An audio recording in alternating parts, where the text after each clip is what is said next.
हाँ भाई, तो लास्ट क्लास हम लोगों ने ये क्वेश्चन करके खत्म किया था ना। हम्म। हाँ या ना? यस। Yes sir. ओके बेटा। सो आज की क्लास में हम इससे आगे बढ़ेंगे। ये वाला क्वेश्चन समझ में आया था कि नहीं आया था? हम्म। अरे बोल दो यार। आया था सर। ओके। तो आज हमें पढ़ना था एनर्जी। एनर्जी होता क्या है सबको पता है, capacity to do work is called energy, है ना? एनर्जी क्या होता है? Capacity to do work. कोई दिक्कत इसमें? हाँ या ना? No sir. इसकी यूनिट क्या होती है? तो इसकी यूनिट होती है, अच्छा ये कैसी क्वांटिटी है? ये एक स्केलर क्वांटिटी है, राइट? ये कैसी क्वांटिटी है? स्केलर क्वांटिटी है। इसकी यूनिट क्या होती है? तो एस आई यूनिट होती है इसकी क्या? न्यूटन। अच्छा न्यूटन मीटर वैसे नहीं कहते हैं इसको, जूल से ही रिप्रेजेंट करते हैं, पर फिर भी न्यूटन मीटर बोल सकते हो। एसआई यूनिट वैसे तो जूल है, आप न्यूटन मीटर भी कह सकते हो, ठीक है? सीजीएस यूनिट इसकी क्या होती है? कोई बताएगा? अर्ग होता है। इसको हम लोग डाइन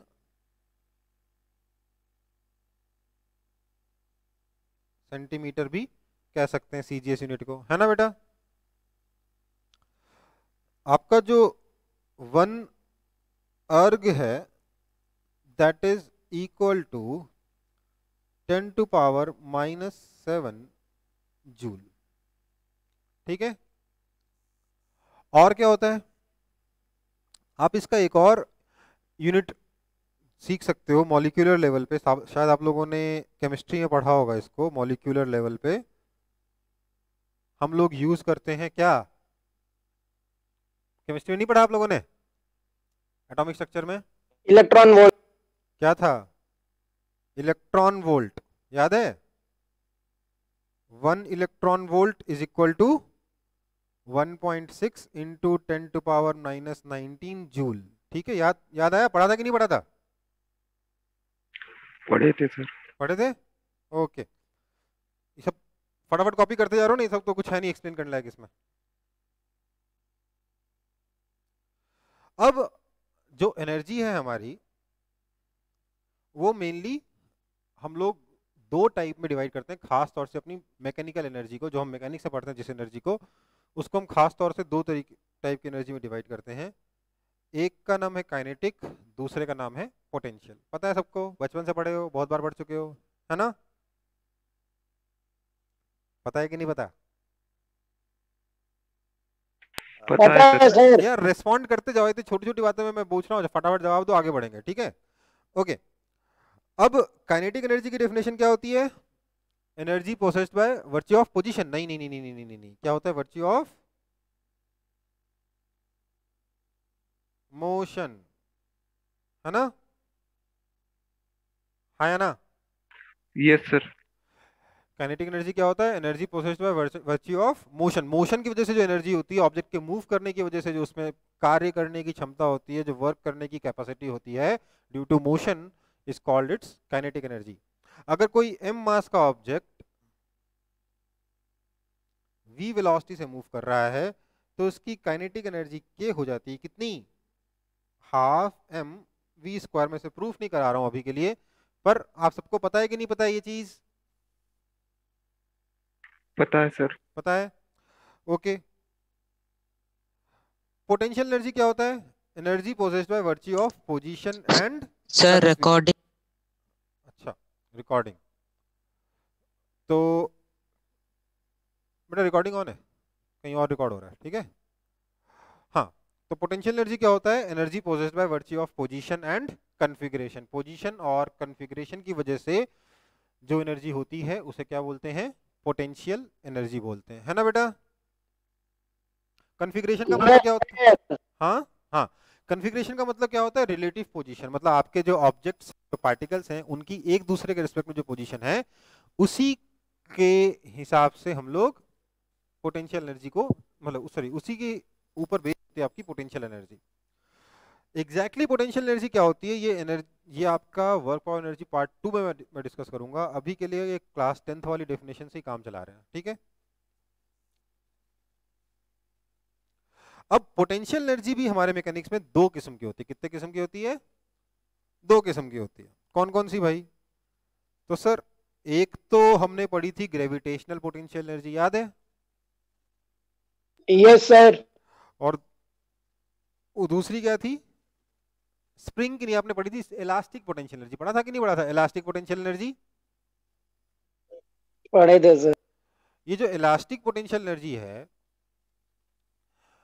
उसमें हम लोग, वैसे तो इलास्टिक पोटेंशियल एनर्जी भी हम पढ़ेंगे, दूसरे सिस्टम से भी पढ़ेंगे, पर अभी के लिए मैं बोल रहा हूं कि आपका जो इलास्टिक पोटेंशियल एनर्जी है वो हम मेनली फिलहाल स्प्रिंग पे ही कंसंट्रेट करके रखेंगे। स्प्रिंग की इलास्टिक पोटेंशियल एनर्जी या स्प्रिंग में स्टोर्ड एनर्जी के बारे में बात करेंगे, तो उसको मैं यू स्प्रिंग बोल दे रहा हूँ। तो अभी के लिए हमारे पास दो है, ग्रेविटेशनल पोटेंशियल एनर्जी और स्प्रिंग की पोटेंशियल एनर्जी, ठीक है। आप लोगों ने पढ़ा था ना क्लास 9th में इसका एग्जांपल, एक तो स्प्रिंग पढ़ा था इलास्टिक एनर्जी का, दूसरा क्या था?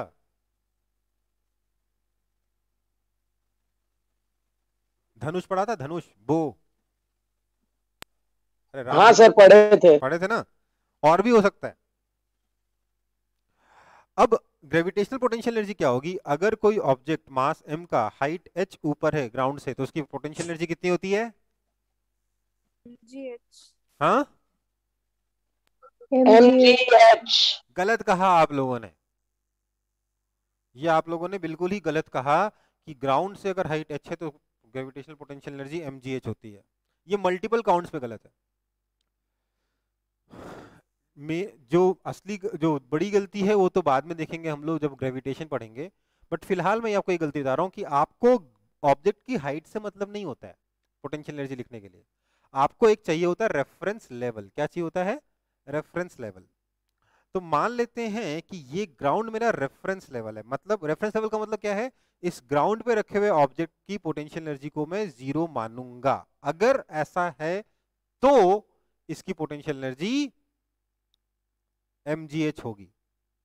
लेकिन अगर मैं ब्लू कलर से दूसरा सिचुएशन ड्रॉ करूं, लेट से मैंने यहां पर पोटेंशियल एनर्जी को जीरो मान लिया और इस ऑब्जेक्ट की हाइट यहां से कैपिटल H है, तो इस ब्लू वाले सिस्टम के हिसाब से आपकी जो पोटेंशियल एनर्जी होगी वो कितनी हो जाएगी? mg capital H। अब ये रेफरेंस लेवल आप डिसाइड करोगे कि कहां पर पोटेंशियल एनर्जी जीरो लेने से आपकी कैलकुलेशन थोड़ी आसान पड़ रही है। ठीक है बेटा? Yes sir. हाँ या ना? Yes sir. समझ में आ गया? हाँ सर। वहीं अगर हम स्प्रिंग की पोटेंशियल एनर्जी के बारे में बात करें, तो स्प्रिंग की पोटेंशियल एनर्जी कितनी होती है? अगर एक्सटेंशन आपका स्प्रिंग में x है ना, अगर आपका यहाँ स्प्रिंग भी होना चाहिए था, क्या हो गया? अगर आपका स्प्रिंग में एक्सटेंशन अगर x है,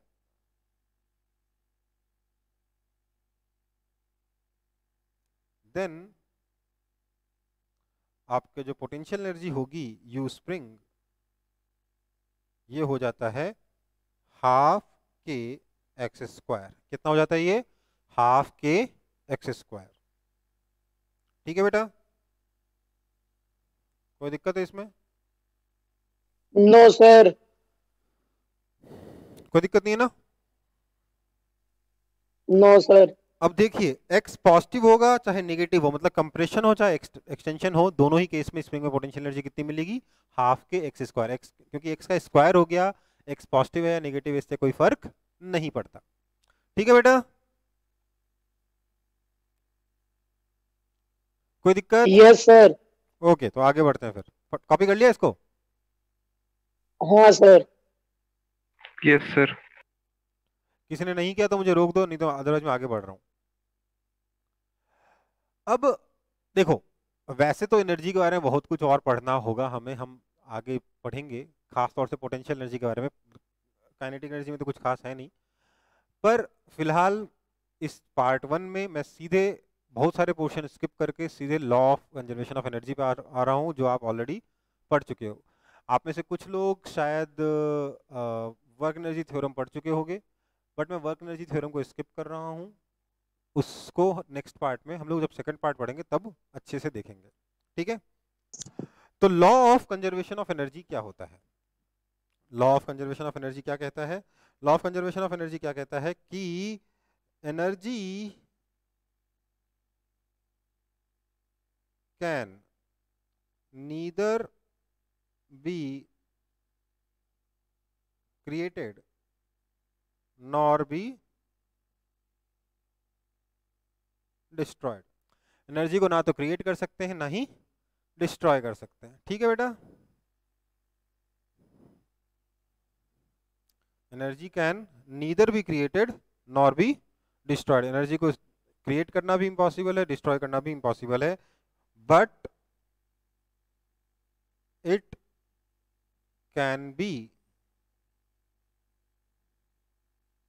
converted from one form to another. इसका रूप चेंज कर सकते हैं, इसका स्वरूप चेंज कर सकते हैं, इसका फॉर्म चेंज कर सकते हैं। काइनेटिक एनर्जी को पोटेंशियल एनर्जी में कन्वर्ट कर सकते हैं, पोटेंशियल एनर्जी को काइनेटिक एनर्जी में कन्वर्ट कर सकते हैं। और भी फॉर्म ऑफ एनर्जी होती है, थर्मल एनर्जी, हीट हो सकता है, केमिकल एनर्जी हो सकती है, इलेक्ट्रिकल एनर्जी हो सकती है। बहुत सारे अलग अलग फॉर्म में आप एनर्जी को कन्वर्ट कर सकते हो एक फॉर्म से दूसरे फॉर्म में, बट आप एनर्जी को ना ही क्रिएट कर सकते हो ना ही डिस्ट्रॉय कर सकते हो। ठीक है बेटा? Yes sir. अब एक बात का ध्यान रखना, कई बार मैं बोलूंगा एनर्जी लॉस्ट, मैं ये वर्ड यूज करूंगा एनर्जी लॉस्ट। सब लोग यूज करते हैं, जो भी पढ़ते हैं जो भी पढ़ाते हैं एनर्जी लॉस्ट का वर्ड का यूज करते हैं। एनर्जी लॉस्ट का मतलब ये नहीं कि एनर्जी डिस्ट्रॉय हो गई, क्योंकि एनर्जी डिस्ट्रॉय तो हो ही नहीं सकती। बट एनर्जी लॉस्ट का मतलब ये है कि ये किसी ऐसी फॉर्म में कन्वर्ट हो गई जिसको हम यूज नहीं कर रहे या जिसको हम अभी कंसिडर इस पर्टिकुलर क्वेश्चन के हिसाब से नहीं कर रहे। ठीक है बेटा? Yes sir. ओके, ध्यान दीजिए, एनर्जी का लॉस हुआ है, एनर्जी डिस्ट्रॉय नहीं हो गई। मतलब एनर्जी का लॉस का मतलब क्या हुआ? एनर्जी खो गई, पता नहीं कहां गई, अब हम उसको वापस पकड़ के ला नहीं पा रहे, ढूंढ के ला नहीं पा रहे। ठीक है, चलो अगला, अ बॉल ऑफ मास, अच्छा एग्जांपल है सिंपल सा, a ball of mass m is drop from A height h with what velocity will it strike the ground. बहुत ही लल्लू क्वेश्चन, बच्चों वाला क्वेश्चन, हम लोग 75 बार कर चुके होंगे अलग अलग तरीके से, आज फिर से एक बार करना है हमें। ठीक है, क्या करना है हमें? बेसिकली हमें कहा जा रहा है कि एक बॉल है जिसका मास है m, इसको हम लोगों ने एक हाइट h से ड्रॉप कर दिया है। ठीक है, बोला है कि ये बॉल जब ग्राउंड पे पहुंचेगी तो इसकी वेलोसिटी v कितनी होगी, है ना? ये अपना क्वेश्चन है। आसान है कि डिफिकल्ट है? बहुत ही लल्लू है। आसान है सर। आसान पर है। मैं इसको प्रॉपर मेथड से एक बार सॉल्व करूंगा। मैं इस ग्राउंड को सबसे पहले अपना रेफरेंस लेवल मानूंगा, ये मेरा रेफरेंस लेवल है। मतलब यहाँ पे पोटेंशियल एनर्जी कितनी हो जाएगी? जीरो हो जाएगी। आपको बार बार रेफरेंस लेवल लिखने की जरूरत नहीं है, बस बगल में u is equal to zero लिख दोगे, मतलब ये रेफरेंस लेवल हो गया। ठीक है, तो अब मैं लिखूंगा कि यहां से लेकर यहां तक energy can neither be created not be destroyed, इसलिए initial potential energy plus initial kinetic energy is equal, sorry, initial potential energy plus initial kinetic energy is equal to final potential energy plus final kinetic energy. लिख सकता हूं कि नहीं लिख सकता? क्योंकि energy conserved है, टोटल एनर्जी इनिशियल वाली is equal total energy final वाली, हाँ या ना?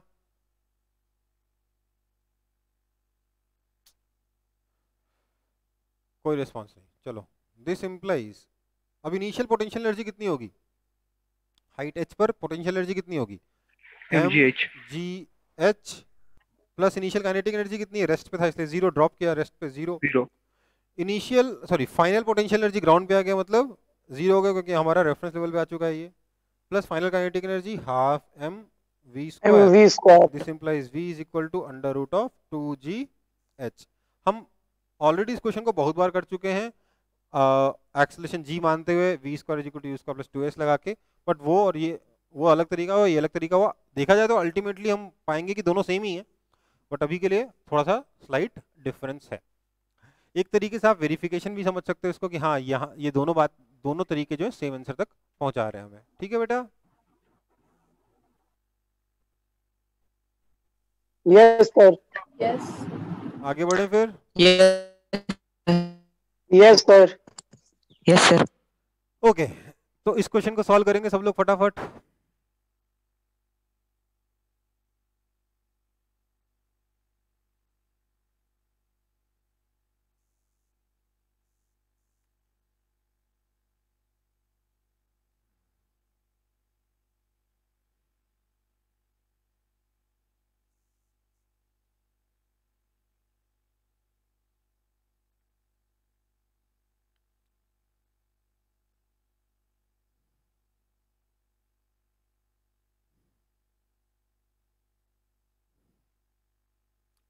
कहा इस ब्लॉक को फ्रिक्शनलेस सरफेस पर रिलीज कर दिया है, ये ब्लॉक स्लाइड होते हुए नीचे आ गया, तो नीचे इसकी वेलोसिटी कितनी होगी ग्राउंड पे पहुंचते वक्त, वो हमें बताना है ना।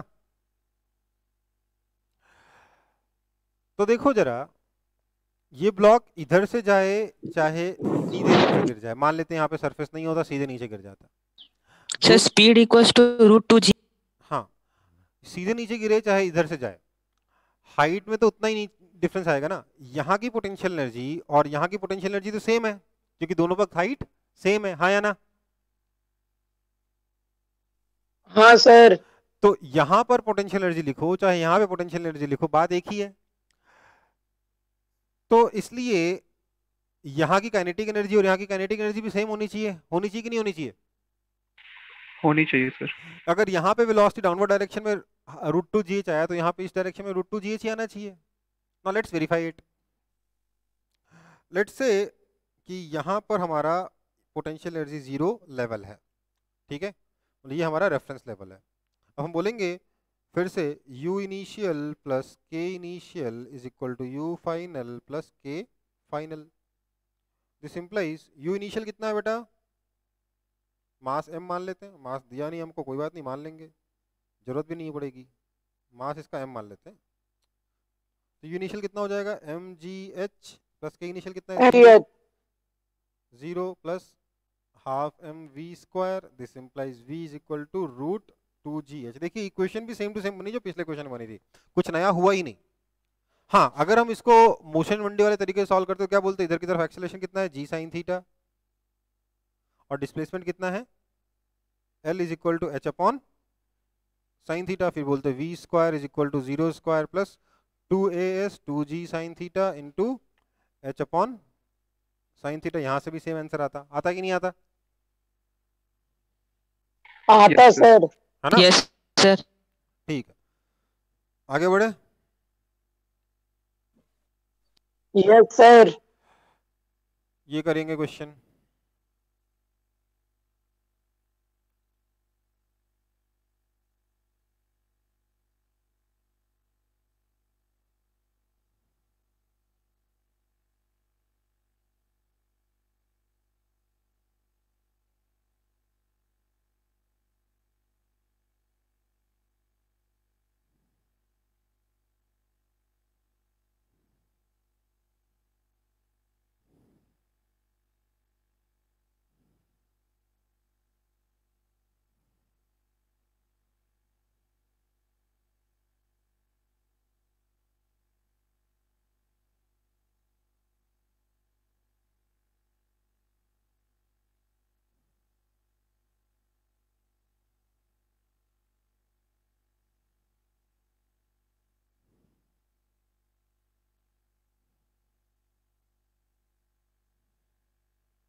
Sir with u velocity.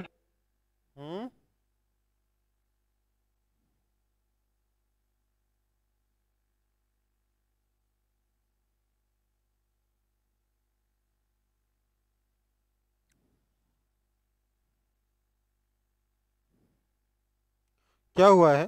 Projectile को जिस एक h हाइट के रूफ के छत से, मतलब एक h हाइट के रूफ से वेलोसिटी u से फेंक दिया है एट सम एंगल थीटा, ठीक है। ये प्रोजेक्टाइल यहां से ट्रर करते हुए ग्राउंड पे आ गया। हमें बताना है कि ग्राउंड पे आते हो इसकी वेलोसिटी v कितनी होगी। ये एक सिंपल सा क्वेश्चन है लल्लू सा, है ना। तो हम क्या बोलेंगे फिर से? हम बोलेंगे सबसे पहले यहाँ पे पोटेंशियल एनर्जी को 0 मान लेते हैं, अपना रेफरेंस लेवल हो गया। फिर क्या बोलेंगे? अच्छा एक काम करते हैं, यहाँ पे रेफरेंस लेवल को चेंज करते हैं, हर बार एक ही तरीके से क्यों करें, कुछ नया भी तो सीखो। लेट से हम लोग यहाँ पर रेफरेंस लेवल को जीरो मान लेते हैं, पोटेंशियल एनर्जी को जीरो मान लेते हैं, यहाँ पर रेफरेंस लेवल मान लेते हैं। कर सकते हैं क्या ऐसा? बिल्कुल कर सकते हैं। ठीक है बेटा, अब मैं क्या लिखूंगा? मैं लिखूंगा कि U initial plus K initial is equal to U final plus K final. This implies initial potential energy कितनी? रेफरेंस लेवल पे, इसलिए जीरो। हाँ या ना? हाँ है ना? सर। हाँ sir. Plus kinetic energy initial कितनी हो जाएगी? Half m u square is equal to u final. यहाँ पे फाइनल पोटेंशियल एनर्जी कितनी हो जाएगी? एच हाइट नीचे, कोई बताएगा मुझे? -mgh। Minus m g h. यही चीज सिखाने के लिए बोला किया ये क्वेश्चन, क्योंकि मैं बताना चाहता था आपको कि देखो भैया ऐसा है, पोटेंशियल एनर्जी निगेटिव हो सकती है। यू जो है पॉजिटिव भी हो सकता है, नेगेटिव भी हो सकता है, जीरो भी हो सकता है, पर काइनेटिक एनर्जी जो है ये कभी भी नेगेटिव नहीं हो सकता। ठीक है, क्योंकि काइनेटिक एनर्जी का फॉर्मूला क्या है? Half m v Sir, square. velocity to velocity use negative square है ना बेटा? ठीक है, प्लस के फाइनल कितना हो जाएगा यहाँ पे? Half m v square. This implies, आप अगर सॉल्व करोगे तो you will find v is equal to under root of u square plus 2gh। आसानी से एक दो स्टेप में आ जाएगा। तो v कितना हो गया? Under root of u square plus 2gh। It is independent of theta. ये हम लोग पहले भी देख चुके हैं ना प्रोजेक्टाइल मोशन में। हाँ या ना? हाँ हाँ सर। सर। इनफैक्ट मैंने आपको ये भी बताया था उस वक्त, थोड़ा एक्स्ट्रा इन्फॉर्मेशन भी दी थी। क्या दिया था? इसकी वेलोसिटी आगे की तरफ देखा जाए तो u cos थीटा है, ऊपर की तरफ u sin थीटा है। यहाँ टकराते हो किसकी? इधर की वेलोसिटी u cos थीटा ही रहेगी, नीचे वाली वेलोसिटी क्या हो जाएगी? इसको दूसरे पेन से लिख दे रहा हूँ। नीचे वाली जो वेलोसिटी होगी that will be under root of u square sine square theta plus 2gh। बताया था कि नहीं बताया था? Yes sir. बताया था सर। बेसिकली वाई डायरेक्शन में जब आप v square is equal to u square plus 2s लगाओगे तो आपको वाई डायरेक्शन की वेलोसिटी इतनी मिल जाएगी, है ना? और एक्स डायरेक्शन की वेलोसिटी कांस्टेंट रहेगी। नेट वेलोसिटी भी निकाल सकते हो, एक्स की निकाल सकते हो, वाई की निकाल सकते हो, बहुत सब कुछ एकदम फटाफट निकाल सकते हो। हाँ या ना? हाँ सर। हाँ सर। सिस्टम समझ में आ रहा है ना? एनर्जी कंजर्वेशन कैसे लगाते हैं? Yes sir.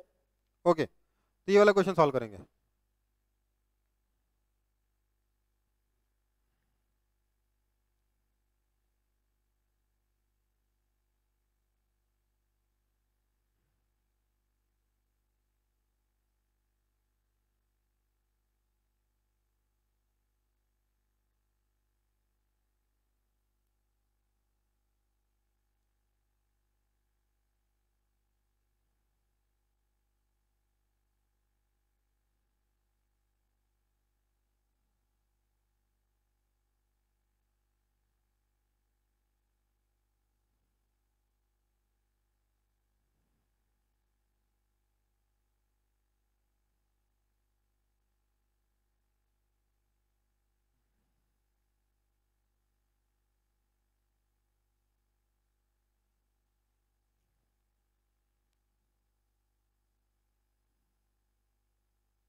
सॉल्व हुआ? Yes sir. Yes sir. हो गया?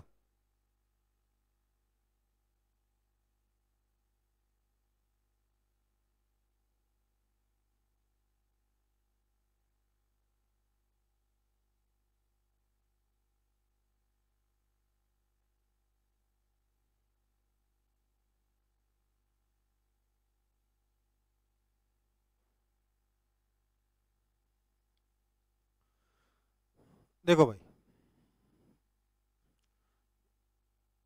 इसमें कॉन्सेप्ट जो आपको नया सीखना है, वैसे तो कुछ खास नया कॉन्सेप्ट नहीं है, बस फिर भी एक बार सिखा देता हूँ।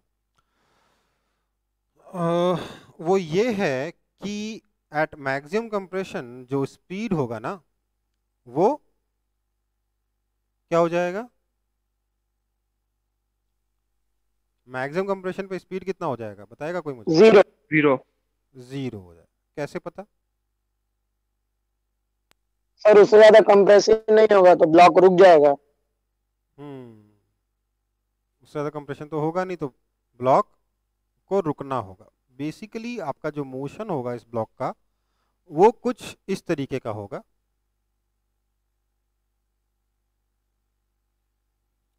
कि ब्लॉक यहां से जाएगा, स्पीड ज़्यादा है, कम हुई और कम हुई और कम हुई, अल्टीमेटली बहुत ही कम हो जाएगी, फिर यहां से मुड़ के वापस आ जाएगा। एट मैक्सिमम कंप्रेशन हम क्या देखेंगे? ये आपका मैक्सिमम कंप्रेशन है, लेट्स से x। तो जो इंपॉर्टेंट चीज सीखने के लिए है यहां पे वो ये है कि at maximum compression speed of this block will become 0। यही चीज सीखने लायक है, बाकी तो सब कुछ बच्चों वाली चीजें ही हैं। इसमें थोड़ा बहुत नया है क्योंकि आप लोगों को स्प्रिंग पोटेंशियल एनर्जी अभी तक हैंडल करना नहीं आता। मैंने सबसे पहले उसके लिए एक ग्रेविटेशनल पोटेंशियल एनर्जी का लेवल मान लिया, यूजी इज इक्वल टू 0 इसी ग्राउंड पर, है ना। तो मैं क्या लिखूंगा? मैं लिखूंगा यहाँ पर इक्वेशन कि u initial plus k initial equal to u final plus k final. हाँ या ना? लिख सकता हूँ कि नहीं लिख सकता? हाँ सर। अब ये जो इनिशियल पोटेंशियल एनर्जी है ना, जो पोटेंशियल एनर्जी उसके दो पार्ट हैं, एक ग्रेविटेशनल और एक स्प्रिंग। हाँ या ना? So this implies हाँ सर। u gravitational plus u spring, दोनों की इनिशियल वैल्यू, एक सेकंड,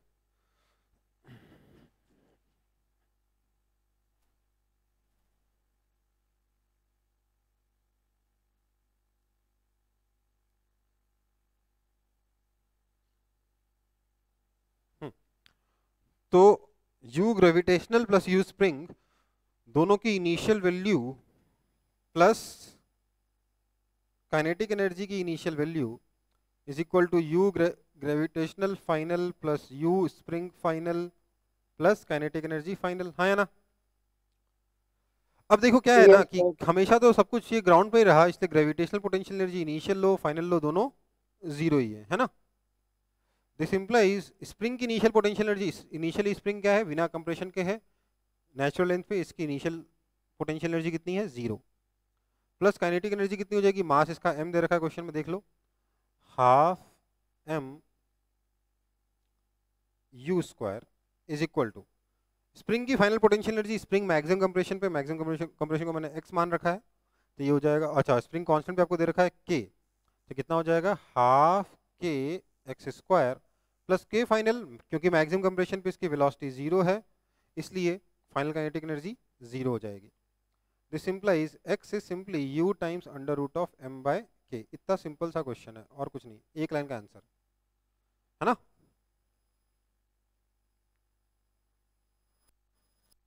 हाँ या ना? हाँ सर। कोई दिक्कत? No no sir. Sir. Okay, तो आगे बढ़े फिर। Yes sir.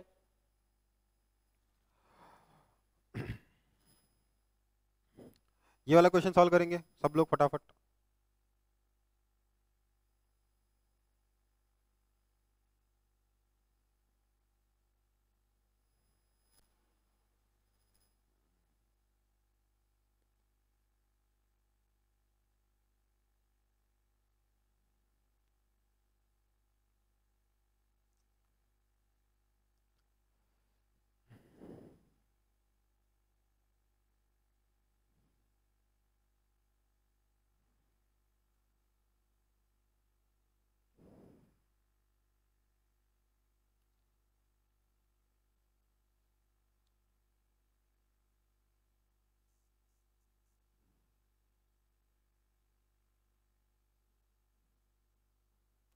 अच्छा, इसका मास m है, मेंशन नहीं है, मानना होगा।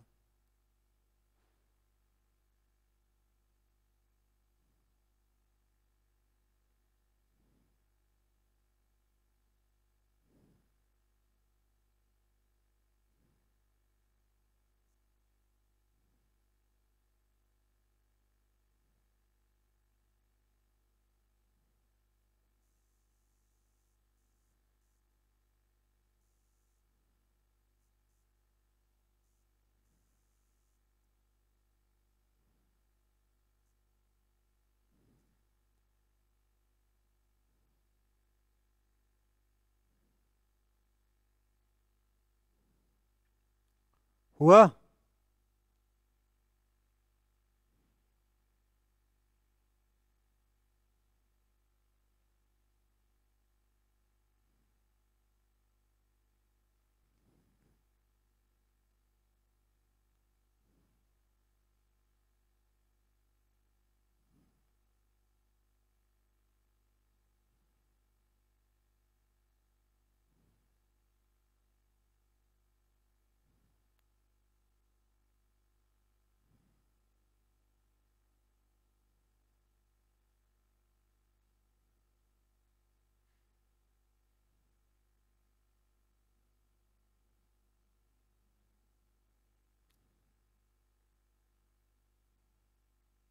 नहीं हुआ?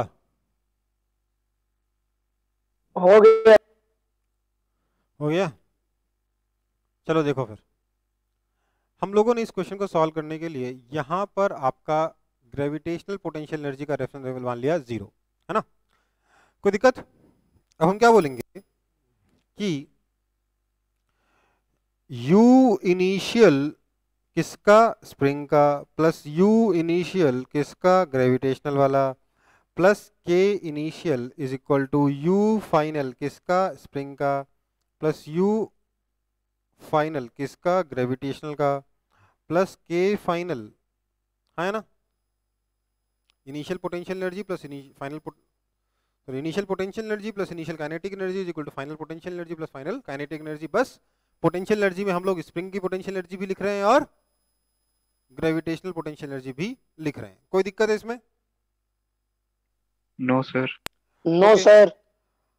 अब बोलेंगे, मैंने यहीं पे रेफरेंस लेवल 0 माना, आप चाहो तो यहाँ पे भी ले सकते हो, कहीं और भी ले सकते हो, ठीक है, बट मैंने यहाँ पे ले लिया। तो u इनिशियल कितना हो जाएगा बेटा, बताएगा कोई मेरे को? mgh होगा? mgh हाँ, तो mgh प्लस, सॉरी ये स्प्रिंग का निकालना था, u इनिशियल स्प्रिंग का कितना है? स्प्रिंग में 0 ये स्प्रिंग में कोई कंप्रेशन नहीं, इसलिए 0 0 प्लस u इनिशियल ग्रेविटेशनल कितना है, mgh प्लस k इनिशियल कितना है, क्योंकि रेस्ट पे यहीं से ड्रॉप किया इसलिए 0। u फाइनल स्प्रिंग का, स्प्रिंग में मैक्सिमम कंप्रेशन हमने मान रखा है x, तो u फाइनल स्प्रिंग कितना हो जाएगा, हाफ k x स्क्वायर होगा कि नहीं होगा? अच्छा, स्प्रिंग कांस्टेंट भी k दे रखा है आपको, बिना उसके क्वेश्चन सॉल्व नहीं होगा, ठीक है। प्लस u फाइनल कितना हो जाएगा ग्रेविटेशन वाला, minus mgx minus mgx। Generally लोग बिना डायग्राम बनाए माइनस सॉल्व करते हैं और इसी टर्म को भूल जाते हैं, ठीक है। जब भी लोग बिना डायग्राम बनाए सॉल्व करते हैं वो बस mgh is equal to half k square कर देते हैं, ठीक है। प्लस k फाइनल कितना होगा, मैक्सिमम कंप्रेशन पे इसकी स्पीड कितनी होगी ब्लॉक की, 0, है ना?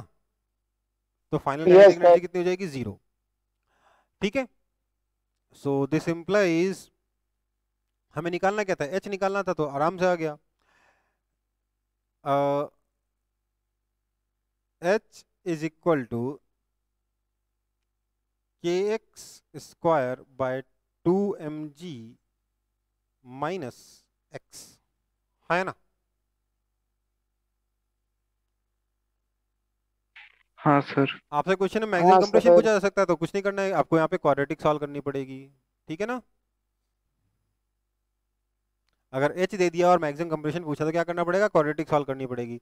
मैं वो नहीं करना चाहता था, इसलिए मैंने x देके k पूछा, सॉरी x देके h पूछा, ठीक है। Yes sir. Okay, so h is equal to k x square by 2mg minus x, ये आपका आंसर है ना? तो आपने यहाँ क्या सीखा, क्या क्या चीजें सीखी आपने? वैसे यार एक मिनट रुको।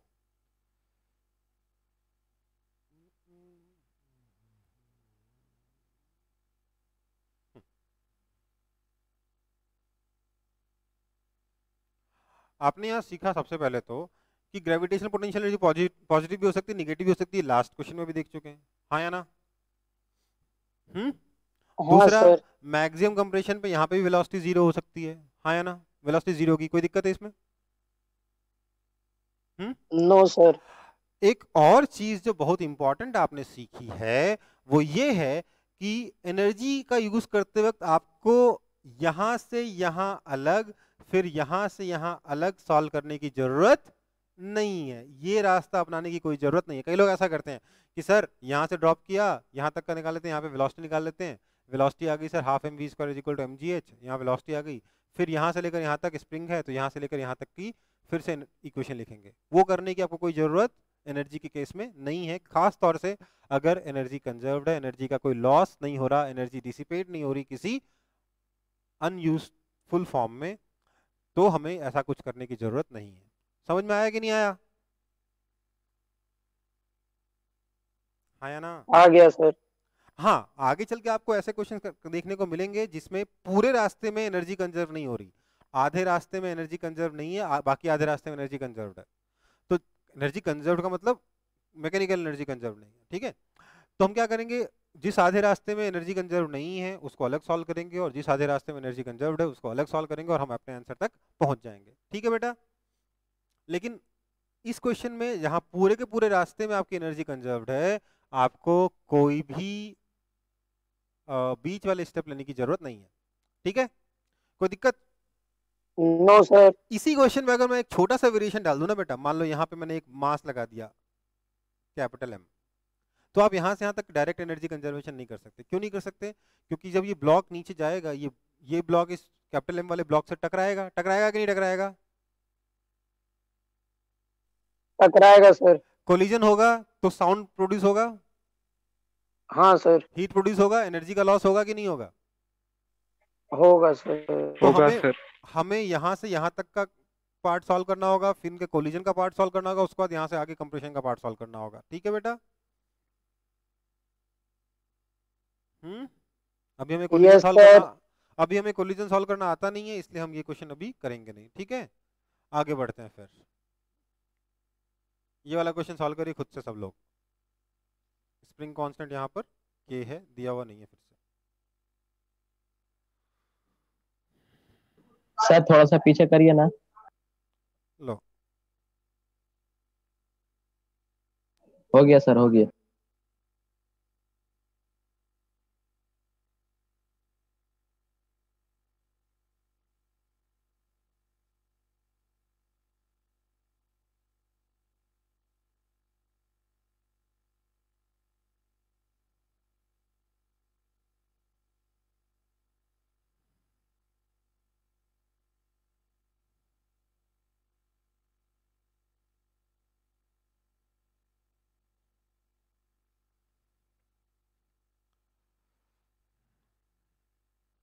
मजा आ रहा है कि नहीं आ रहा है इसमें चैप्टर में, या बोरिंग लग रहा है?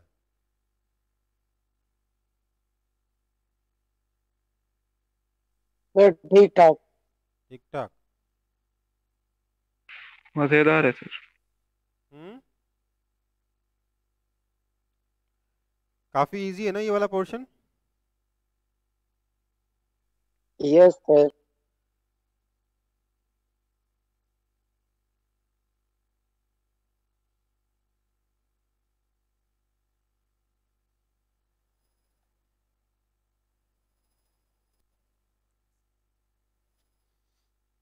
सर यूनिट्स एंड डायमेंशंस कब होगा? अभी यूनिट एंड डायमेंशन का वीडियो देखने के लिए बोला था ना। Yes sir.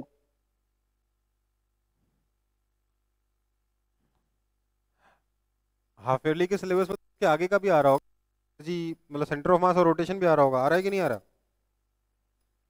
सर नहीं ग्रेविटी पता सर। सर ग्रेविटी आ रहा है। ग्रेविटेशन तक आ रहा है? हाँ यस सर। सर। कौन से स्कूल में? North north point. पॉइंट। अच्छा, ग्रेविटेशन तक सब कुछ? सर हाँ सर। सेकंड चैप्टर से लेकर 8th चैप्टर। ओके।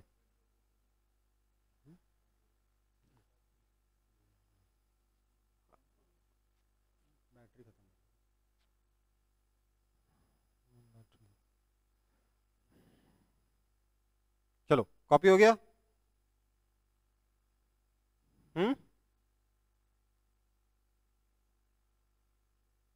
आगे यस बढ़ रहे हैं। Sir. Okay, so we need to find the magnitude of L if maximum compression produced in the spring is x. क्या करेंगे इसमें? मान लेते हैं मैक्सिमम कंप्रेशन जो आया वो x आ गया, यहां तक ब्लॉक पहुंच गया। अब आप चाहो तो यहीं पर पोटेंशियल एनर्जी को जीरो मान लो, ठीक है, जिससे कि अपन को final potential energy, gravitational potential energy final लिखनी ना पड़े। तो ये कितना हो जाएगा? L प्लस एक्स, हाँ या ना? तो इसकी हाइट कितनी हो जाएगी? ये एंगल तो थीटा ही है ना, ये तो L प्लस एक्स है, ये हाइट कितनी हो जाएगी बताएगा कोई? L plus x sine theta. L plus x sine theta, है ना? आप लिखेंगे क्या? U initial gravitational plus U initial spring is equal, sorry, plus K initial is equal to U final gravitational plus U final spring plus K final, है ना? यही लिखेंगे। This implies initial gravitational potential energy कितनी हो जाएगी? ये हो जाएगा mg into l plus x sine theta, हाँ या ना? प्लस स्प्रिंग की जीरो प्लस काइनेटिक एनर्जी भी zero is equal to u final gravitational कितना हो जाएगा? जीरो। यू फाइनल स्प्रिंग कितना हो जाएगा? हाफ के x square plus k final कितना है? जीरो, क्योंकि मैक्सिमम कंप्रेशन पे फिर से स्पीड कितनी होगी? जीरो होगी। This implies mgl sin theta is equal to half k x square minus mgx sin theta. This implies L is equal to kx square upon 2 mg sin theta minus x, है ना? Yes sir. बस done है।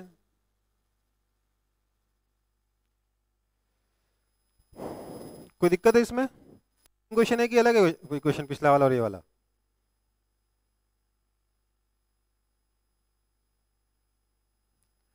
ठीक है, फिर आगे बढ़ते हैं।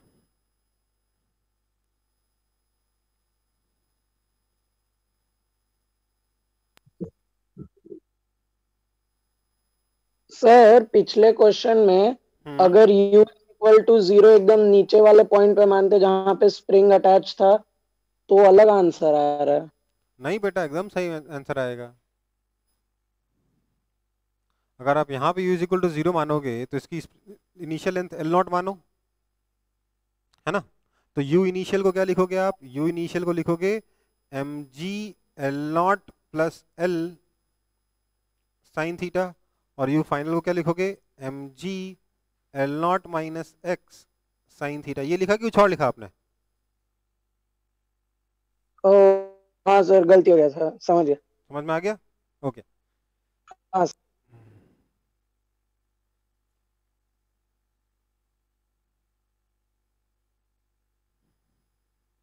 हो गया सर। हो गया? ये कॉपी मत कर लेना गलती से, मतलब अगर ये कॉपी कर रहे हो तो। आगे बढ़े? Yes sir. ये वाला क्वेश्चन सॉल्व करेंगे।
आप लोगों का टेस्ट कब से शुरू हो रहा है बेटा एनपीएस में?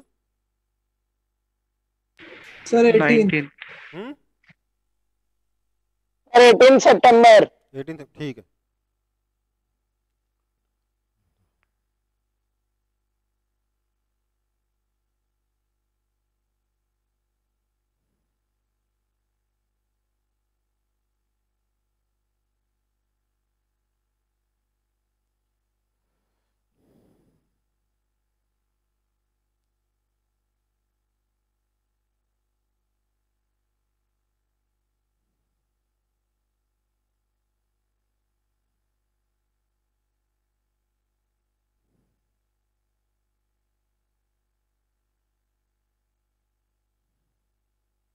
कल का टेस्ट में क्या आ रहा है आपका? Force and laws of motion. हम्म,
हुआ? नहीं हुआ? नहीं हुआ सर। नहीं हुआ। चलो मान लेते हैं कि किसी भी मोमेंट पर इस ये जो प्लैंक है इसकी वेलोसिटी नीचे की तरफ v है। तो ये जो दोनों वेजेस हैं सिमेट्रिक के कारण मैं कह सकता हूं दोनों की वेलोसिटी इक्वल होगी जब भी होगी, हाँ या ना? हाँ सर। तो ये वाला ब्लॉक किधर जाएगा? ऊपर जाएगा, नीचे जाएगा, लेफ्ट जाएगा कि राइट जाएगा? राइट। ये वाला राइट में जाएगा। लेट्स से इसकी वेलोसिटी u है तो इसकी वेलोसिटी लेफ्ट में u होगी, हाँ या ना? बाय सिमेट्री होगी कि नहीं होगी? होगी सर। ओके। अब यहां पर कांटेक्ट बना रहना चाहिए, है ना? कांटेक्ट बने रहने के लिए क्या होगा? अगर हम देखें ध्यान से उस कांटेक्ट पॉइंट को तो ये रहा आपका प्लैंक और ये रहा आपका वेज, है ना? इस प्लैंक की वेलोसिटी आपकी नीचे की तरफ है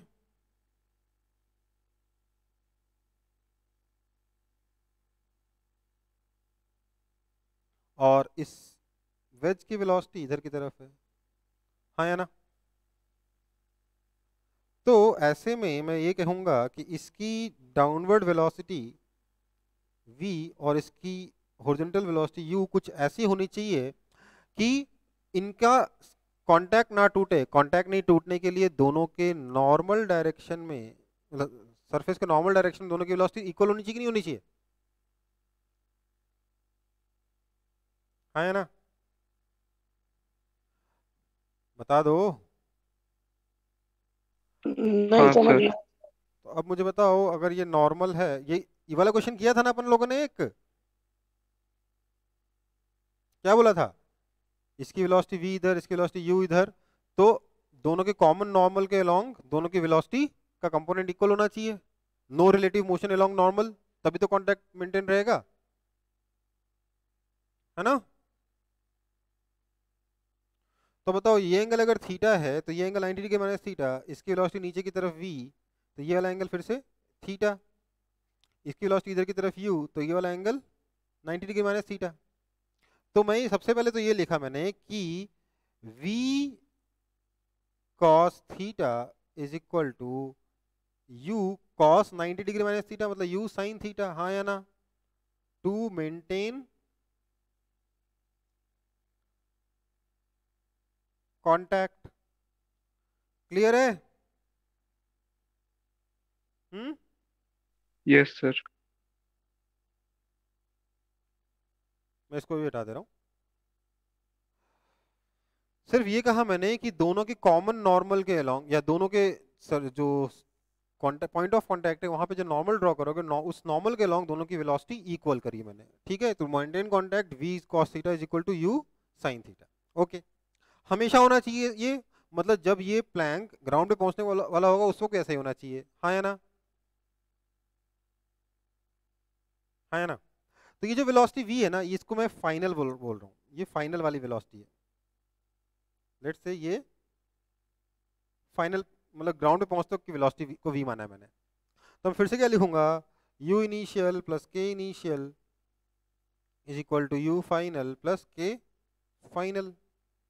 this implies initial potential energy, देखो मैंने यहाँ पर ग्रेविटेशनल पोटेंशियल एनर्जी को 0 मान लिया, इनका पोटेंशियल एनर्जी कुछ होगा बट वो कांस्टेंट रहेगा, इसलिए मैं उसके ये जो वेजेस हैं इनकी पोटेंशियल एनर्जी के बारे में बात नहीं कर रहा क्योंकि इनकी हाइट चेंज नहीं हो रही। तो इसकी इनिशियल पोटेंशियल एनर्जी कितनी हो जाएगी? मास 2m है, 2mgh plus initial kinetic energy इसकी भी 0, इसकी भी 0, इसकी भी 0, 0 is equal to u final, ये ग्राउंड पे पहुंच गया, पोटेंशियल एनर्जी 0 हो गई, plus k final half m u square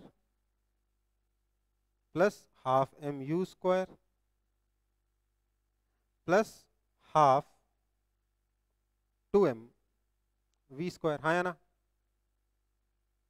होगा कि नहीं होगा?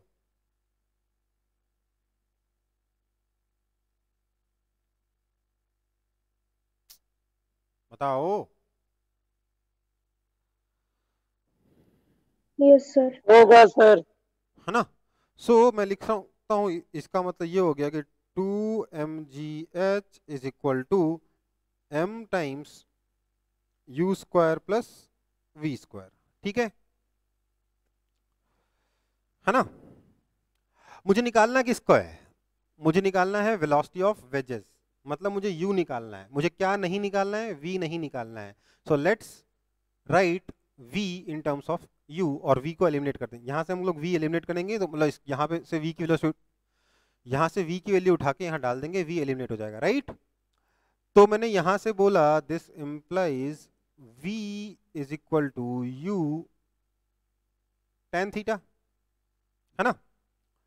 इसको इक्वेशन 1 कहा है, ये अपना इक्वेशन 2 है। इक्वेशन 1 से v की वैल्यू उठा के 2 में डाल दी तो हमें मिल जाएगा दिस इंप्लाइज m तो m तो कैंसिल ही हो गया, 2gh is equal to u square plus v is u tan theta, तो u square tan square theta 1 plus tan square theta कितना होता है? sec स्क्वायर थीटा होता है। तो 2gh is equal to u square sec square theta.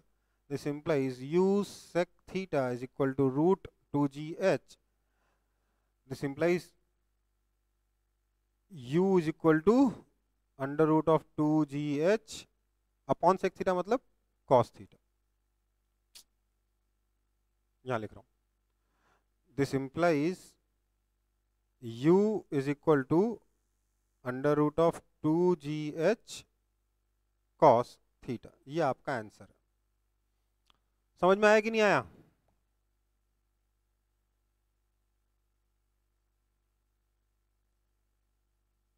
O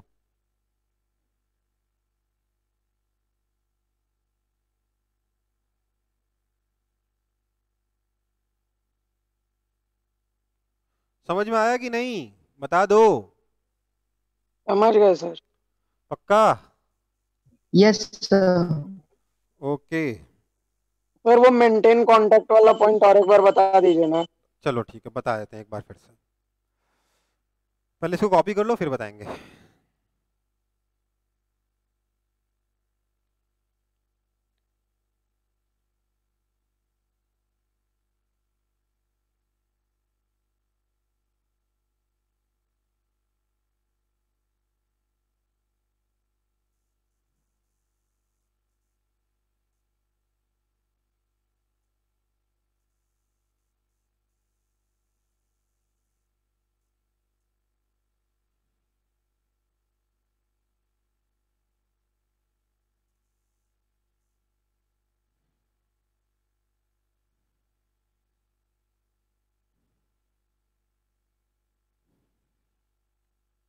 copy हो गया?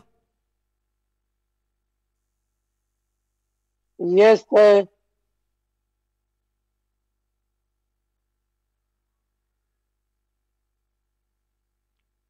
नहीं हुआ तो बता दो, मैं आगे बढ़ रहा हूं। हो गया सर।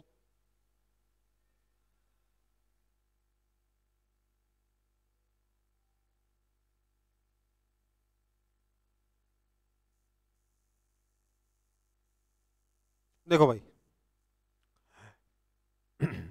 हमें अगर आपको कोई डाउट आ रहा है तो वो एनर्जी में नहीं आ रहा है बल्कि वेज कंस्ट्रेंट में आ रहा है। तो वेज कंस्ट्रेंट पे हमने ज़्यादा चर्चा नहीं करी थी, इसलिए एक बार मैं फिर से बता दे रहा हूँ वेज कंस्ट्रेंट। देखो भाई वेज कंस्ट्रेंट को भी लिखने के दो तरीके होते हैं। क्या तरीका होता है?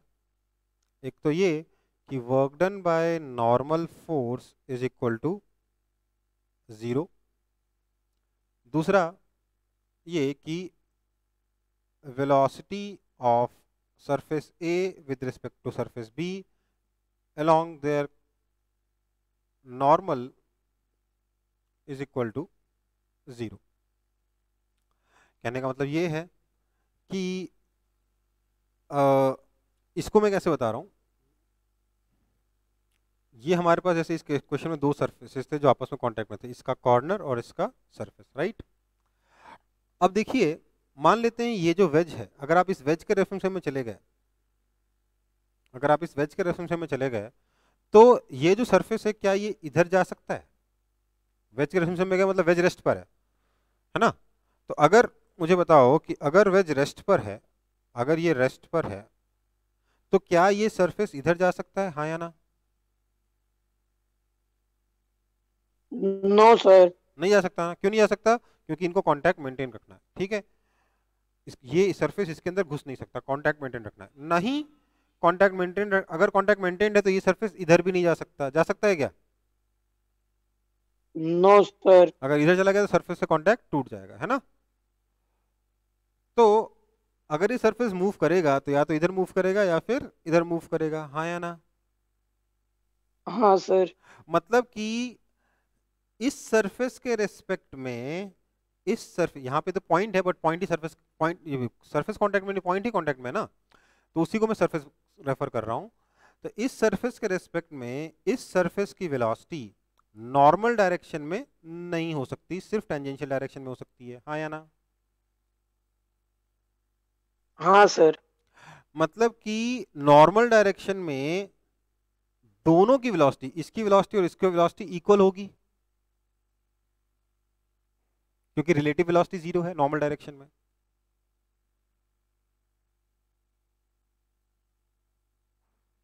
Yes sir. समझ में आया कि नहीं आया?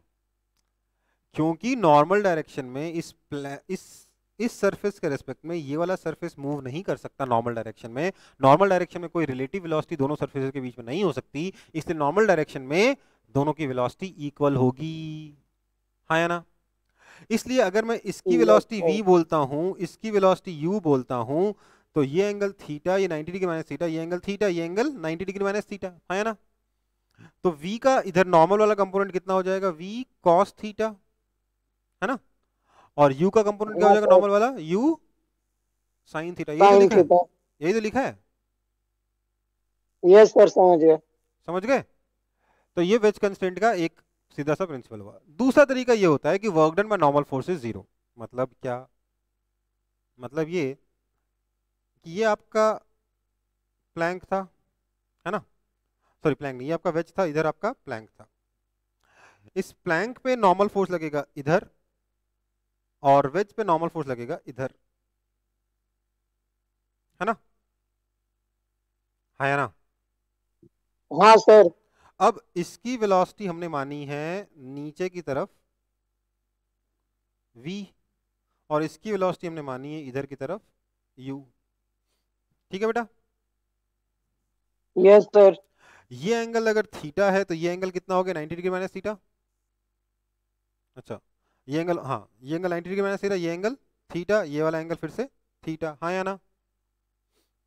हाँ सर। तो इन दोनों के बीच का एंगल कितना हो गया, 180 डिग्री माइनस थीटा, और इन दोनों के बीच का एंगल कितना हो गया, 90 डिग्री माइनस थीटा, है ना।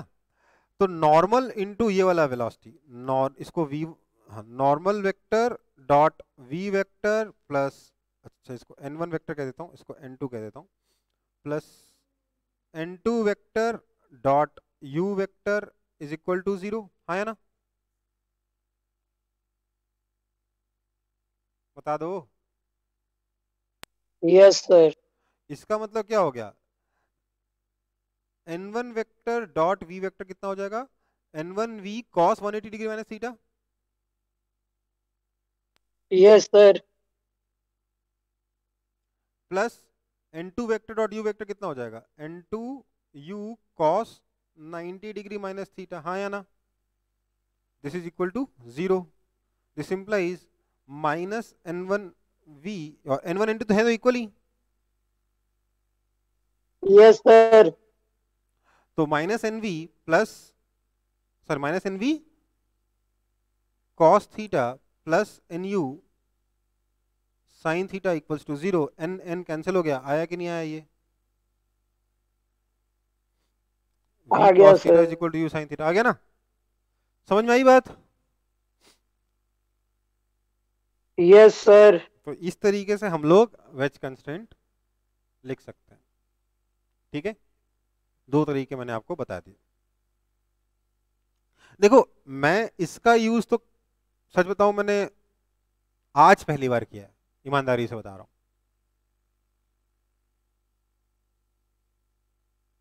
मैंने इसका यूज जो है ना जीवन में आज पहली बार किया है, वो भी मतलब मैंने कभी पढ़ा भी नहीं किसी बुक में, मेरे को एकदम से लगा यार ये भी तो काम करेगा, ये तो ही बता देते हैं, ठीक है। बट द थिंग इज इसका यूज करने की कोई जरूरत नहीं है। हमें इस तरीके से हमारे सारे क्वेश्चन हमेशा सॉल्व हो जाएंगे, ठीक है बेटा। नॉर्मल डायरेक्शन में दोनों सरफेसेस की वेलोसिटी भी सेम होती है, एक्सेलरेशन भी सेम होता है, क्योंकि नॉर्मल डायरेक्शन में कोई रिलेटिव मोशन हो ही नहीं सकता, ठीक है बेटा। Yes sir. ओके, आगे बढ़े फिर। हाँ सर। और किसी को कोई डाउट नहीं है? अकेले आदित्य को ये डाउट था? चलो, तो ये वर्क पावर एनर्जी का जो फर्स्ट पार्ट है ना वो खत्म हो गया, ठीक है। अब हम थोड़ा सा रिवीजन करेंगे सर्कुलर मोशन पार्ट 1 का। सर थोड़ा सा पीछे कीजिए एक बार।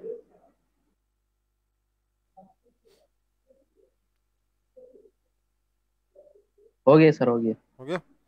अब हम थोड़ा सा रिवीजन करेंगे सर्कुलर मोशन पार्ट 1 का।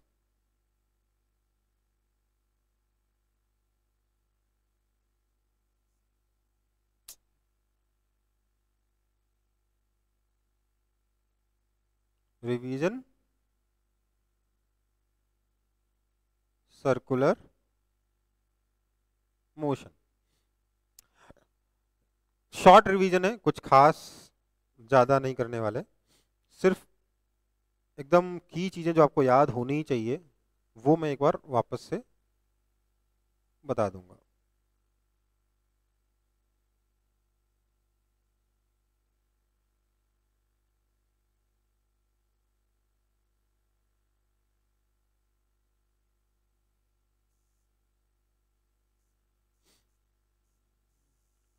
लेट से कोई पार्टिकल है हमारा जो एक सर्कल में मूव कर रहा है,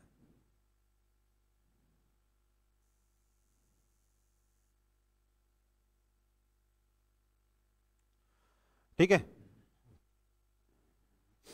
तो इस सर्कल का लेट से आपका सेंटर है यहाँ पर, ये सर्कल का रेडियस है r, ठीक है। जो पार्टिकल है वो वेलोसिटी v से मूव कर रहा है अलोंग दिस टेंजेंट। पार्टिकल की वेलोसिटी हमेशा कैसे होगी? मान लीजिए पार्टिकल यहाँ पर है, तो पार्टिकल की जो वेलोसिटी होगी वो हमेशा ही टेंजेंशियल डायरेक्शन में होगी, है ना? है ना? तो इसकी जो वेलोसिटी है लेट से वो v है, और ये हमारा रेफरेंस लाइन है, इस लाइन से ये एंगल बना रहा है थीटा। तो हम थीटा को कहते थे एंगुलर पोजीशन। हम यहाँ पर एक क्वांटिटी डिफाइन करते थे ओमेगा एंगुलर वेलोसिटी। ये आर वेक्टर इसकी पोजीशन है। आर वेक्टर क्या हो सकता है? अगर मैं इसको एक्स एक्सिस और इसको वाई एक्सिस बोल दूं तो r vector is equal to r cos theta i cap plus r sine theta j cap हो जाएगा। आर वेक्टर इसकी पोजीशन है। तो जो ओमेगा है, जो एंगुलर वेलोसिटी है, उसको हम लोगों ने डिफाइन किया था D theta by D T से। हम लोगों ने एक और क्वांटिटी डिफाइन की थी alpha angular acceleration, that was D omega by D T, है ना बेटा? इसको जानते हैं हम लोग। फिर हम लोगों ने ये जो इसकी वेलोसिटी है और आर वेक्टर और ओमेगा वेक्टर के बीच में रिलेशन लिखा था, क्या था? V vector is equal to omega vector cross r vector, इसे या फिर ऐसा भी कह सकते हैं वी टेंजेंशियल वेक्टर, इसकी जो टेंजेंशियल डायरेक्शन में वेलोसिटी है, क्योंकि वेलोसिटी हमेशा टेंजेंशियल ही होती है ड्यूरिंग सर्कुलर मोशन, तो वी टेंजेंशियल कितना होता है? Omega vector cross r vector. वैसे ही टेंजेंशियल एक्सेलरेशन निकाला था हम लोगों ने, क्या आया था? Alpha vector cross r vector, ठीक है। क्योंकि ओमेगा का जो डायरेक्शन है, अगर पार्टिकल ऐसे घूम रहा है ओमेगा से, तो ओमेगा वेक्टर इस केस में डायरेक्टेड होगा बाहर की तरफ by using right hand thumb rule. अगर अल्फा इधर है तो अल्फा भी इस केस में बाहर की तरफ डायरेक्टेड होगा, ठीक है। और आप देख सकते हो क्योंकि ओमेगा बाहर है, आर वेक्टर इधर है, दोनों के बीच में एंगल 90 डिग्री है, इसलिए क्रॉस प्रोडक्ट में हमेशा साइन थीटा 1 हो जाएगा। तो आपका जो v टेंजेंशियल है that will always be equal to omega r and a tangential will always be equal to alpha r. सिर्फ मैग्नीट्यूड के टर्म्स में हम ऐसा कह सकते हैं, है ना। ये सब जानते हैं हम लोग, पढ़ा हुआ है ना सबने। Yes sir. Yes sir. Yes sir. हम लोगों ने कुछ रिलेशंस भी देखे थे। क्या देखा था हम लोगों ने? जैसे वहाँ हमारे पास लीनियर मोशन में इक्वेशन था v is equal to u plus a t, s is equal to u t plus half a t square and v square is equal to u square plus 2as। वैसे ही यहाँ पे हमारे पास equation था omega equals to omega naught plus alpha t delta theta जो angular displacement है that was equal to omega naught t plus half alpha t square and omega square is equal to omega naught square plus 2 alpha delta theta. ये तीन equations भी थी हमारे पास, थी कि नहीं थी? ठीक सर। इसके अलावा जब हम v is equal to omega r और tangential acceleration is equal to alpha r use कर लेते थे तो हमारी सारे इक्वेशंस के लिए ये इक्वेशन सफिशिएंट हो जाती थी ना, सिंपल काइनेमेटिक्स के लिए। ठीक है। इसके बाद हम लोगों ने देखा था कि अगर यूनिफॉर्म सर्कुलर मोशन हो रहा है तो इसमें जो टाइम पीरियड होता था वो 2 पाई बाय ओमेगा होता था, frequency is equal to omega upon 2 pi होती थी। ओमेगा को हम लोग रेडियन पर सेकंड में ऐसा यूनिट ऐसा यूनिट में रेडियन पर सेकंड से ओमेगा की ऐसा यूनिट रेडियन पर सेकंड थी। कॉमन यूनिट क्या थी? आरपीएम, रोटेशन पर मिनट या रिवोल्यूशन पर मिनट या राउंड्स पर मिनट। ठीक है, ये हमारा ओमेगा था। इसमें कोई दिक्कत? No sir. इसके अलावा हमने ये भी देखा था कि इवन दो v कांस्टेंट था, इसका डायरेक्शन चेंज कर रहा था, इसलिए हमने पढ़ा था कि इसके पास कुछ एक्सेलरेशन मस्ट बी देयर, है ना। और हमने पाया था कि जो एक्सेलरेशन है, this acceleration is towards centre of the circle, और इसको हम a radial is equal to omega square r या फिर a radial vector is equal to minus omega square r vector से भी रिप्रेजेंट कर सकते थे। माइनस क्या बता रहा कि आर वेक्टर के अपोजिट डायरेक्शन में होगा, सेंटर की तरफ होगा। इस एक्सेलरेशन को हम सेंट्रीपिटल एक्सेलरेशन कहते थे। क्या कहते थे? सेंट्रीपिटल एक्सेलरेशन कहते थे, है ना, क्योंकि सेंटर की तरफ है तो सेंट्रीपिटल एक्सेलरेशन कहते थे। इस सेंट्रीपिटल एक्सेलरेशन कितना होता था? सेंट्रीपिटल एक्सेलरेशन को ए रेडियल भी कहते थे। क्या होता था? माइनस ओमेगा स्क्वायर आर, या फिर इसको वी स्क्वायर बाय आर भी हम कह सकते हैं, सिर्फ मैग्नीट्यूड लिख रहे हैं तो। जो नेट एक्सेलरेशन हो जाएगा that will be a radial vector plus a tangential vector होगा, that is equal to minus omega square r vector plus omega vector cross r vector होगा। हाँ बेटा। सर रिकॉर्डिंग ऑन है? इसका क्यों रिकॉर्डिंग करेंगे बेटा? ओ प्लस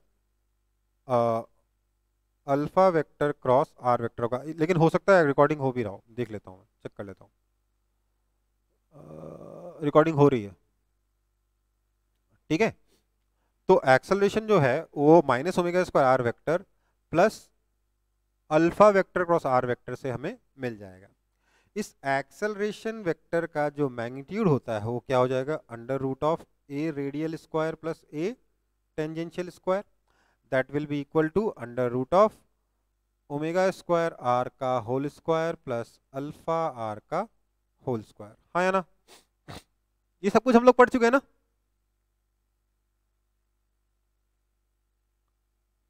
अरे बोल दो यार। Yes sir. हाँ सर पढ़ रहे हैं। ये सब याद है ना अपन को कि भूल गए? याद है सर। सर याद है। इतना ही पढ़ा था कि कुछ और भी पढ़ा था सर्कुलर मोशन में अभी तक? हम्म, और कुछ पढ़ा था?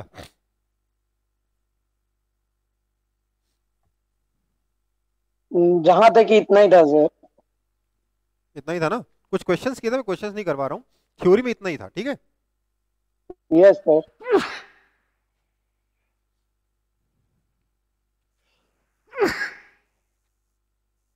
हाँ भाई, तो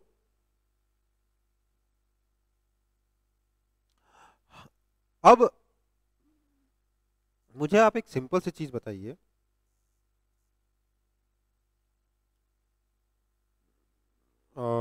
एक सेकंड रुक जाओ, गलत आ गया।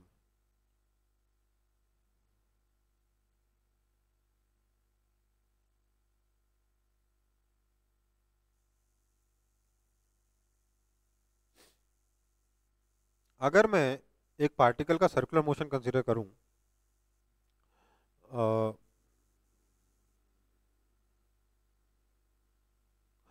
अगर मैं एक पार्टिकल का सर्कुलर मोशन कंसीडर करता हूं, लेट्स से,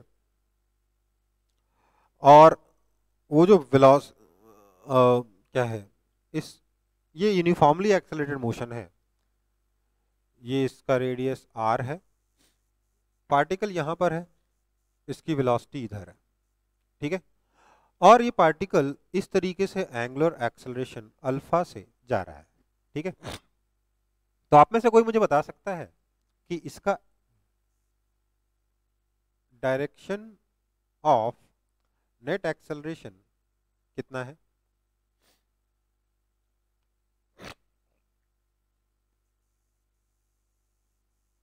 मतलब किधर है?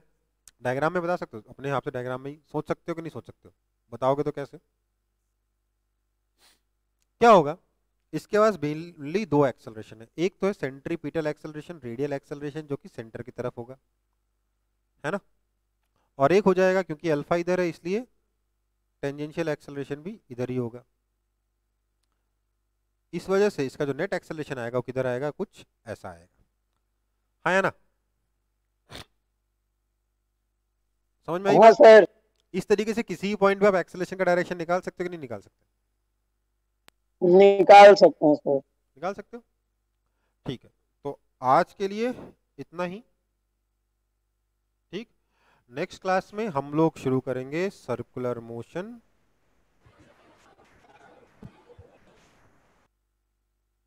पार्ट 2।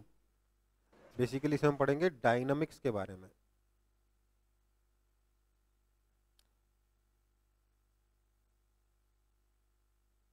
ठीक है बेटा, हम क्या सर पढ़ेंगे? हाँ सर वो प्रीवियस क्लासेस का वीडियोस अपलोड नहीं हुआ है। बेटा, अभी क्या है ना, 2-3 दिन जो लॉकडाउन है उसमें स्टाफ तो आ नहीं सकता ना हमारे स्कूल में। आज अपलोड होता तो वो हो नहीं पाया। प्रीवियस क्लासेस मतलब कौन सी क्लासेस? रीसेंट क्लासेस ना, पिछले 2-3 दिन की क्लासेस। Yes sir. हाँ वो बेटा, वो लॉकडाउन खत्म होगा उसके बाद अपलोड होगा। Okay sir. ओके बेटा, चलो नेक्स्ट क्लास में मिलते हैं। Thank you sir. ओके बेटा।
Good evening, sir.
Good evening, sir.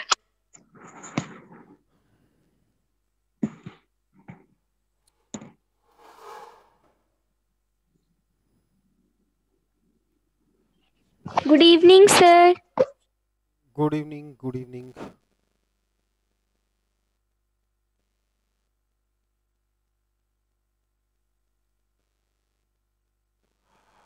Good evening everybody. Evening, sir. Good evening. Good evening. क्या हाल सबके? सर अच्छा है सर. सर अच्छे हैं सर. अच्छा, क्या पढ़ रहे थे बेटा लास्ट क्लास में? सर न्यूटन सेकंड लॉ पढ़ा दिए थे.